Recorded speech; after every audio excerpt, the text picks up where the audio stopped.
พยากรณ์อากาศประจำวันที่20กุมภาพันธ์2026ความกดดันสูงของอากาศเย็นจะอ่อนกำลังลงจะปกคลุมทั่วทุกภาคของประเทศลาวด้วยกำลังอ่อน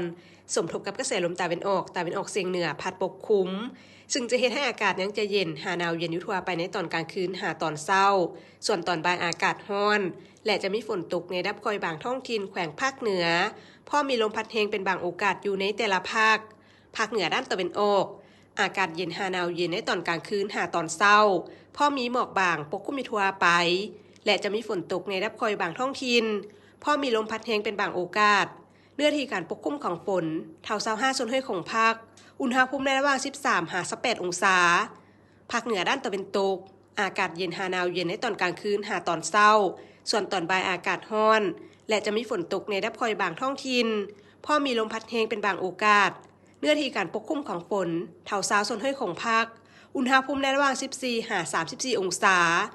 ที่นครหลวงเวียงจันทน์อากาศเย็นในตอนเช้าพอมีหมอกบางปกคลุมทั่วไปและในตอนบ่ายอากาศร้อนพร้อมจะมีลมพัดแรงเป็นบางโอกาสอยู่กับทั่วไปอุณหภูมิในระหว่าง21-34องศาภาคกลางอากาศเย็นในตอนกลางคืนหาตอนเช้าส่วนตอนบ่ายอากาศร้อนอยู่ทั่วไปและจะมีลมพัดแรงเป็นบางโอกาสอยู่กับทั่วไปอุณหภูมิในระหว่าง18-35องศาสำหรับแขวงศรีสมบูรณ์อากาศเย็นหาหนาวเย็นในตอนกลางคืนหาตอนเช้าพอมีหมอกบางปกคลุมทั่วไปและจะมีฝนตกในรับคอยบางบริเวณพอมีลมพัดแรงเป็นบางโอกาสเนื้อที่การปกคลุมของฝนเท่า10ส่วนห้วยของภาคอุณหภูมิในระหว่าง15-32องศาภาคใต้อากาศเย็นในตอนกลางคืนหาตอนเช้าส่วนตอนบ่ายอากาศร้อนพร้อมจะมีลมพัดแรงเป็นบางโอกาสอยู่กับทั่วไปอุณหภูมิในระหว่าง18-36องศา